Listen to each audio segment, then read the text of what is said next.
वक्रतुण्ड महाकाय सूर्यकोटि संप्रभ निर्विघ्नं कुरु मे देव सर्वकार्येषु सर्वदा सदा भवानी दाहिने गौरी पुत्र गणेश पांच देव रक्षा करे ब्रह्मा विष्णु महेश मृत्युंजय महादेव त्राहि माम शरणागति जन्म मृत्यु जरा व्याधि पीड़ितम कर्म बंधनम।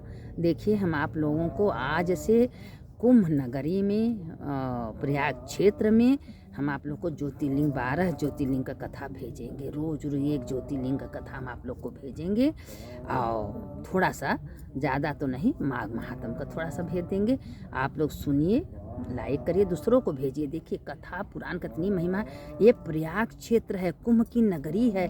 144 साल बाद ये पर्व आया है। 12 साल का तो है ही है, लेकिन इसके बाद कोई जिंदा नहीं रहेगा कि कुंभ नहाने के लिए, क्योंकि कुंभ बहुत दिनों के बाद पड़ा है। 90 साल 80-85 साल का लोग आया कि 1 महीना रह के यहाँ तपस्या कर रहे हैं। बहुत महिमा है दापारी के कुंभ का। हर साल तो कुंभ लगता था, सापारी महाकुंभ है। तो इसीलिए हम आप लोगों से कह रहे हैं कि आप लोग को अगर मौका मिले तो छोड़िएगा मत।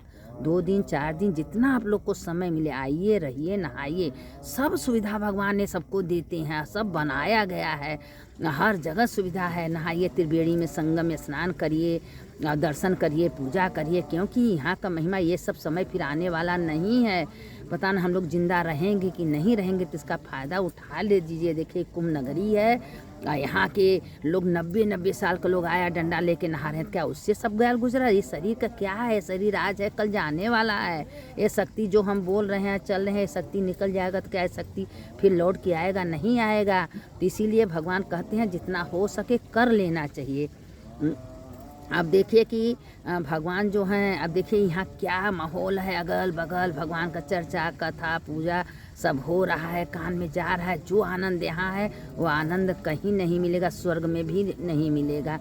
ये प्रयाग क्षेत्र की नगरी है। यहाँ इतना अच्छा सबका देख के लोगों को इतना अच्छा लगता है। अब देखिए कि का नाम पहला ज्योतिर्लिंग सोमनाथ है। सोमनाथ ज्योतिर्लिंग कैसे प्रकट हुए तो सबको पता है, लेकिन हम सोच रहे हैं कि आप लोगों को विस्तार से 12 ज्योतिर्लिंग का कथा डालेंगे। तो जब दक्ष जो है अपने 27 लड़कियों का शादी चंद्रमा से कर दिए। करने के बाद चंद्रमा जो थे वो खाली रोहिणी को चाहते थे, रोहिणी के सिवा किसी को चाहते ही नहीं थे। तो दक्ष से जाके सारी लड़कियां को दिन बीत गया, शिकायत के दक्ष कहें देखो भाई चंद्रमा, तुम्हारे लिए तो 27 तुम्हारे 27 पत्नी है, तुम सबको इज्जत सम्मान दो। अच्छा, दक्ष कहें इसके बाद हमको कहना न पड़े। उसके बाद दक्ष जो है कह के चले गए, लेकिन चंद्रमा का वही हाल रहा। चंद्रमा अपने को बदले नहीं, सुधरे नहीं। 1 बार हुआ, 2 बार हुआ, बस दक्ष क्रोधित हो गए चंद्रमा के पास। भाई बार बार हम आपको समझा रहे हैं, आपको समझ में नहीं आ रहा है कि ये सब पत्नियां आपको सबको इज्जत सम्मान दीजिए, हम तुमसे सबका शादी किए हैं।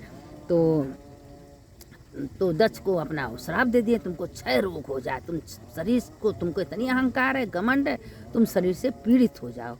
अब दक्ष को श्राप दे दिया। उसी समय चंद्रमा का शरीर क्षय होने लगा, दिन पर दिन गलने लगा, गल गल के गिरने लगा।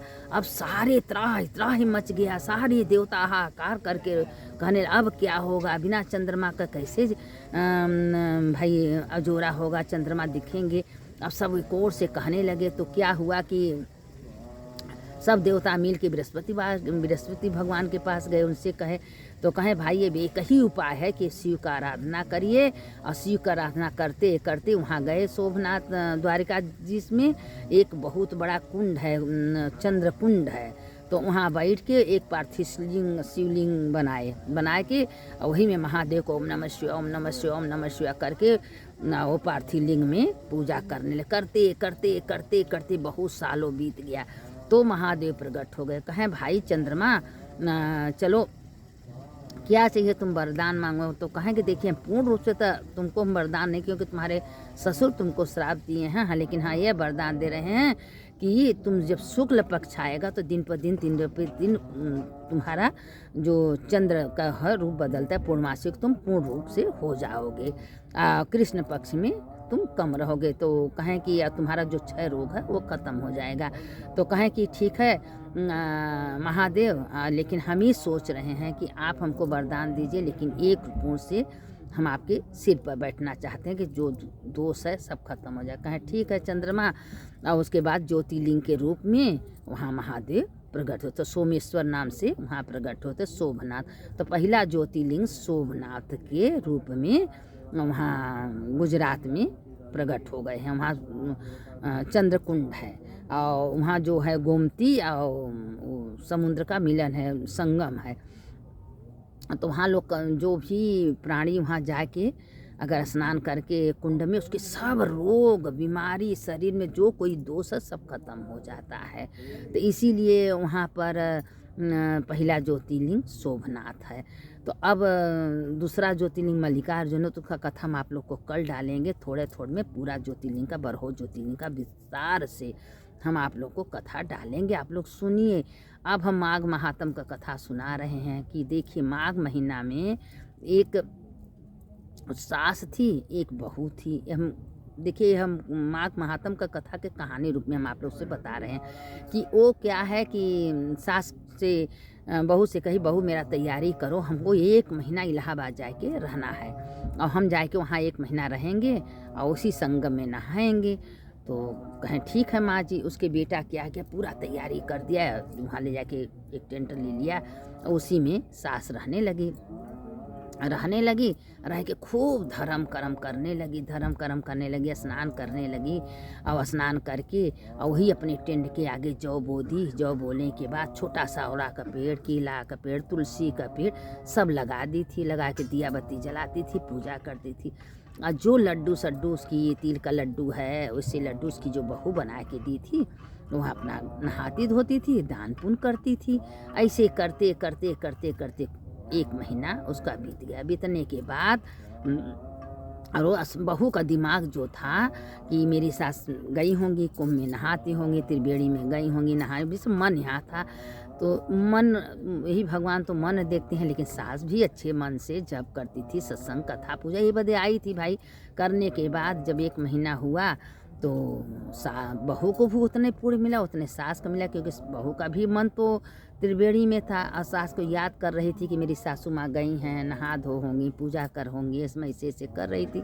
दोनों जनी का अच्छा पुण्य मिला। मिलने के बाद अब सास एकदम और सुंदर हो गई। उनके घर में जाते जाते प्रयागेश्वर की कृपा से, महादेव की कृपा से सब कुछ उसको हो गया। अब उसके मन में ये आया कि मेरी सास अगर 1 महीना माघ में प्रयाग क्षेत्र में कुंभ नगरी में नहा के आई हैं, तो अगर हम अपने माँ को भेज दें तो मेरी माँ का भी बुद्धि सुधर जाएगा। क्योंकि मेरी माँ कभी पूजा पाठ नहीं करती, सत्संग नहीं करती, खाली इधर का बात उधर करती हैं। कुछ तो बुद्धि सुधर जाए, मेरी माँ का भी ज़िंदगी बन जाए। भाई हर बेटियाँ सोचती हैं कि मेरी माँ भी अच्छे ढंग से हो जाए।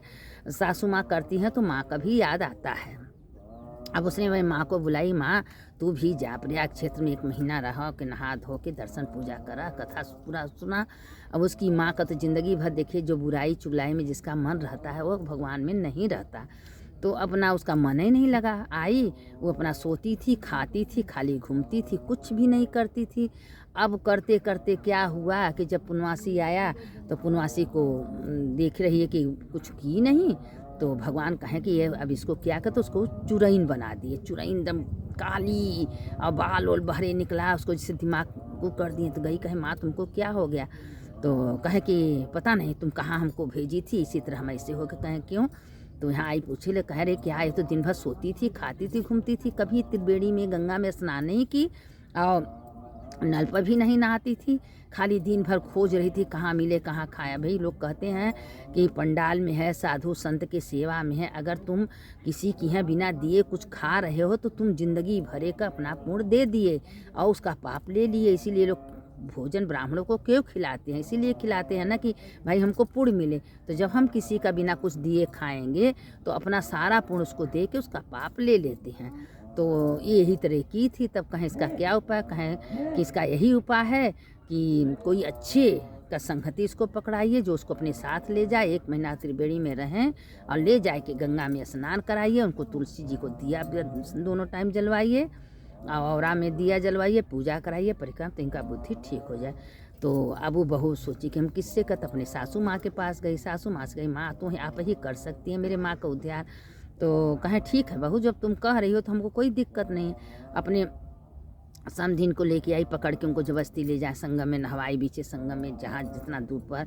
फिर उनसे दिया बत्ती जलाए, पूजा करते करते 1 महीना बीता, तो फिर उसकी बुद्धि एकदम सुधर गई, निर्मल मन हो गया। फिर अपने मन से वो अपना स्नान दान, एक बार मन में अगर भगवान के प्रति कुछ हमको अच्छाई घुस जाता है तो उसको फिर कोई निकाल नहीं सकता। वो बढ़ते जाएगा, कम नहीं होगा।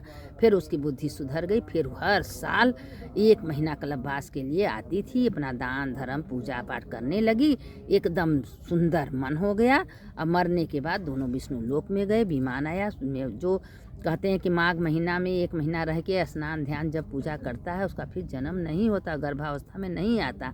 तो अब वो आवे न आओ तो महादेव जाने क्या है क्या नहीं, लेकिन हाँ आत्मा के रहते हुए अच्छे कर्म कर लेना चाहिए। आज अगर अच्छे कर्म हम कर रहे हैं तो जब बुरे का फल मिल रहा है तो क्या अच्छे का नहीं मिलेगा? जरूर मिलेगा। ऐसा भगवान कराते हैं, भगवान देखते हैं। और महादेव का इच्छा होता है तो हर जगह लोग जाते हैं धर्म करने। उनका इच्छा नहीं होगा तो आपके पास सब कुछ होते हुए आप नहीं कर सकती। अब इसके आगे का कथा हम आप लोग को दूसरे ज्योतिर्लिंग का कथा कल डालेंगे। प्रयाग क्षेत्र संगम में डाल रहे हैं, सुनिए, दूसरों को भेजिए, इसका महिमा बहुत है। शंकर शंकर हर हर शंकर शंकर शंकर, जय जय शंकर, मंगल भवन या मंगलहारी उमा जपत यही। जब प्रयागराज में उसकी समधिन का बुद्धि सुधारते, जो भी आएगा नहाएगा धोएगा, भगवान उसके ऊपर कृपा करते हैं। यदा भवानी दाहिने गौरी पुत्र गणेश, 5 देव रक्षा करे, ब्रह्मा विष्णु महेश। सुनने वाले की जय, सुनाने वाले की जय।